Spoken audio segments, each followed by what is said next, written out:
Bien le bonjour et bienvenue sur Apprendre à faire son savon.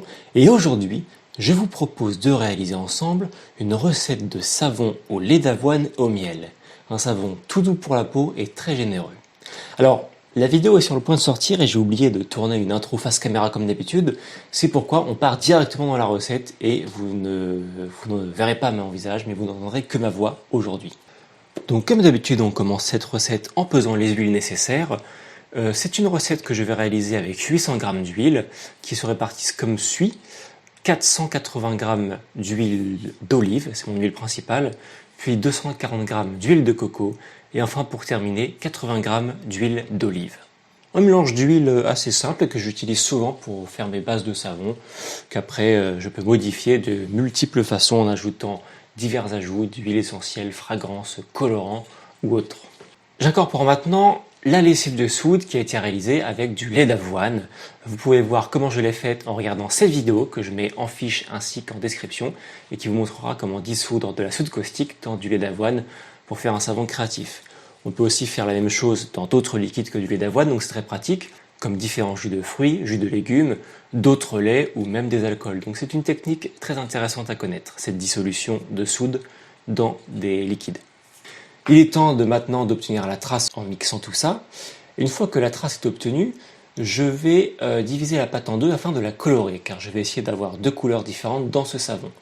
J'ai donc une trace qui est encore assez fluide, puisque je sais qu'il faut que j'ai le temps d'incorporer mes colorants, qui vont être de l'argile blanche pour le premier pot, et une couleur, un petit ocre jaune pour le second pot. Donc il faut le temps de les incorporer, de les mélanger, sans que la pâte n'épaississe trop, d'autant plus que là, j'avais prévu de les mélanger de manière très peu subtile avec mon mixeur, donc ça a tendance à réépaissir la pâte, puisque ça continue le mixage.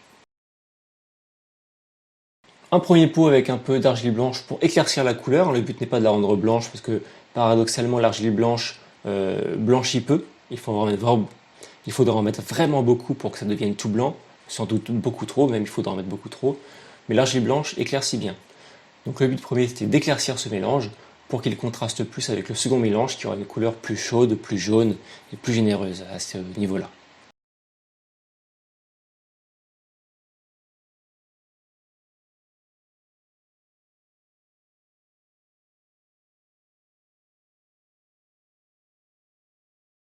Pour ce second pot, ces secondes couleurs, je vais donc ajouter une poudre d'ocre jaune de Provence qui va un petit peu enrichir le ton chaleureux et jaune de cette deuxième préparation pour rappeler peut-être un peu la couleur un peu ambrée du miel qu'on peut avoir et qui va contraster avec la première couleur plus claire, la première pâte plus claire.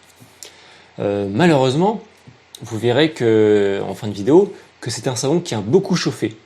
C'est vrai que j'ai mis une dose généreuse de miel, le miel qui contient du sucre, et le sucre dans le savon, ça le fait chauffer pendant la phase de saponification. Et quand un savon chauffe beaucoup, il peut atteindre ce qu'on appelle la phase de gel, qui est une modification du savon en termes d'aspect, et notamment ça modifie les couleurs, ça les rend plus foncés. Et c'est ce qui va se passer, ce savon a vraiment beaucoup chauffé, ce qui fait que les couleurs vont être altérées, elles vont se foncir, et on aura vraiment au final très peu de différence entre les deux colorations que j'ai faites, ce qui est assez dommage. Vous verrez en fin de vidéo pour comparer une photo de la précédente fois où j'ai réalisé ce savon, qui avait beaucoup moins chauffé. C'était pendant l'hiver, donc c'est vrai qu'il faisait beaucoup plus frais. Et on voyait beaucoup mieux la séparation des couleurs, même si elle restait quand même douce et subtile. On n'était pas sur des couleurs qui tranchent beaucoup, mais on la voyait bien. Alors que là, ça va être vraiment un peu uniforme. Néanmoins, comme vous l'avez vu, j'ai pesé mon miel que j'ai fait fondre au micro-ondes à très basse température pour ne pas l'abîmer et ne pas le mettre en ébullition, juste pour le faire fondre. Et j'en ai mis à vue de nez la moitié dans chaque pot. Et je mélange bien pour que le miel soit bien incorporé, justement. Il faut qu'il soit bien incorporé. Si vous le faites vous-même, prenez garde de bien mélanger car on peut facilement avoir du miel qui va rester au fond du pot ou qui est mal mélangé. Et quand vos savons seront découpés et terminés, vous aurez vraiment des inclusions de miel dans votre savon, ce qui n'est pas très agréable parce que ça colle. Et une fois que ma foi tout ça est fait, les pâtes sont colorées et les pâtes contiennent le savon, eh bien les pâtes contiennent le miel, pardon, que pour être honnête, j'avais un peu oublié de le mettre au début, c'est pour ça que je l'ai rajouté si tard. Sinon, je l'aurais ajouté directement à mes huiles avant de mettre la soude, ça aurait été plus simple. J'avais oublié, donc bon, je l'ai rajouté juste à la fin.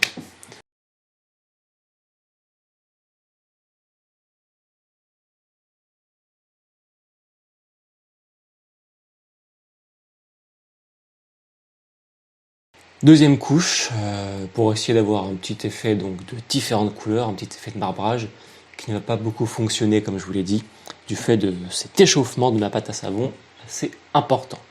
Pour essayer d'avoir des motifs qui rappellent le miel, qui rappellent les nids d'abeilles qu'on trouve dans les ruches de miel, je vais utiliser la fameuse technique du papier bulle que vous allez voir dans quelques instants, et qui fait des motifs qui rappellent le nid d'abeille, même si les motifs ne sont pas vraiment hexagonaux comme des vrais nids d'abeilles. Mais ça rappelle quand même bien le côté ruche, miel, abeille, et c'est assez sympathique. Sur le précédent savon que j'avais fait avec cette recette que vous verrez en fin de vidéo en photo, j'avais utilisé un motif imprimé en 3D, donc c'est plus complexe, mais ça faisait un rendu qui était vraiment plus proche du nid d'abeille. Là, cette technique du papier bulle est assez simple et tout le monde peut l'utiliser. Il est temps de passer au démoulage. Alors là, quand j'ai voulu démouler la première fois, il était encore un peu mou, donc finalement, je l'ai laissé reposer 24 heures de plus avant de démouler une seconde fois, qui est maintenant.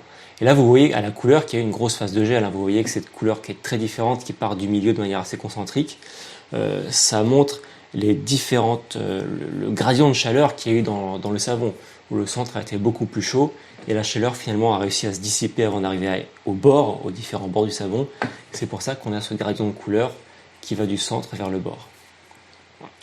Ce qui fait bon qu'au final, comme vous le voyez sur ces tranches que je découpe, eh bien, on n'a pas une très grande différence de couleur entre les deux mélanges que j'avais fait, le mélange plus clair et le mélange plus jaune, plus chaud. Donc j'étais un petit peu déçu à ce niveau-là. Visuellement, du coup, je ne le trouve pas très réussi, du fait de cette coloration un peu marron qu'il a pris à cause de la chaleur. Et aussi parce que bon, j'apprécie moins la technique du papier bulle que l'outil imprimant 3D que j'ai fait pour faire des beaux hexagones comme des nids d'abeilles. Mais néanmoins, malgré tout ça, c'est un savon qui reste aussi réussi sur le fond, puisqu'il est efficace, il est doux, il est agréable, il fonctionne très bien sous la douche ou pour se laver les mains, donc ça reste quand même une réussite. Sur ce, je vous laisse sur ces dernières images de découpage, sur cette photo du savon final, quand je l'avais mieux réussi lors de la première fois. Je vous dis à très bientôt et je vous souhaite un très bon savonnage.